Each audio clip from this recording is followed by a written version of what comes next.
we're going to get started with the online safety bill. And well, the BBC had this headline yesterday. Brianna Ghey's mother, Esther, says Online Safety Act does not go far enough. Now, of course, Esther Ghey was the subject of apparently an insult by Rishi Sunak the other day in the House of Commons, and the Labour leader decided to criticise Rishi Sunak for this. And of course, this has driven a lot of headlines over the last couple of days. But one of the features of this is that Esther Ghey said that although she tried to withdraw access to her mobile phone to her daughter, in fact, that really wasn't practical because of bullying and other reasons. So she basically had to give the phone back. Now, of course, this is driving a lot of narrative with regard to protection of children online, with respect to the Online Safety Act. And of course, behind this cover for censorship is the entire censorship regime. But let's remind ourselves that Ofcom has a consultation going on at the moment. This is the first of 4 major consultations that Ofcom, as regulator of the new Online Safety Act, will publish as part of our work to establish the new regulations over the next 18 months. So the timing of the Esther Ghey story very prescient. So this consultation ends on the 23rd of February, in a few days' time.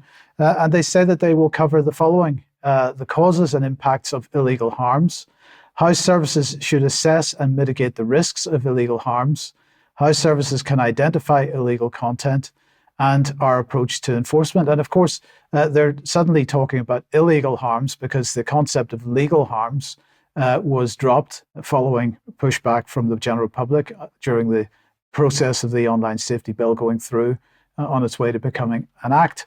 But the question is, what are they talking about here in terms of assessing and mitigating risks of illegal harms and approaches to enforcement and so on? Well, first of all, what kind of organizations are they talking about? They talk about large services. As discussed, we propose to define a service as large where it has an average user base greater than 7 million per month in the UK, approximately equivalent to 10% of the UK population. So, okay, that's talking about Facebook, Twitter, these types of organizations. But then they go on to talk about small services, smaller services. These are all services that are not large and will include services provided by small and micro businesses. So this goes down to a one-man band, assuming you're a business of some kind, providing any kind of online discussion forum or perhaps a campaign group of some kind. Doesn't have to be very, very big at all. And the question then is, what's the regulatory hurdle or the regulatory burden going to be on people? So let's have a look at a couple of the tables here. Well, first of all, a named person is going to have to be accountable to the most senior governance body for compliance with illegal content safety duties and reporting and complaints duties. And that applies to smaller services, so that's small organizations, even down to what Ofcom would describe as being low-risk organizations. And in fact, there are, I think, something like 14 pages of tables similar to this of regulatory burden, which is going to be imposed on even the smallest organizations under this legislation or under this regime. And if we just look at the end of this in terms of record keeping itself, so they have an annex here on the records that providers must make and keep. The fact that they need to be durable, easy to understand, and up to date.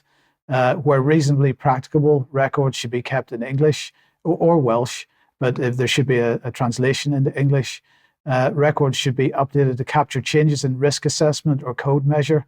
But earlier versions should be retained so the provider is able to provide both current and historic records of how it is complied with the relevant duties.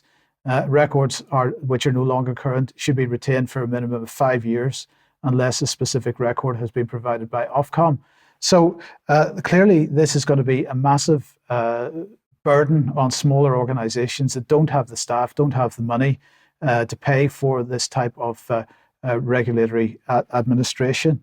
But let's see where this ends up, because of course at the heart of this are pornography providers. This particular grouping has been the poster boy for most of the legislation here with respect to safety for children. And of course, behind all this is the idea of age assurance. So what they say here is that digital identity, wallets, open banking, photo ID matching, age estimation based on face biometrics, mobile operator checks, credit cards are all considered sources of highly effective age assurance. And basically, they are going to require this type of age assurance. Now, of course, this isn't going to impact children so much necessarily. It's certainly going to impact all of us because we're all going to have to validate our ages with any platform. It'll start off with the pornography industry, but it won't end there. It will move out from that to many, many other areas of internet use.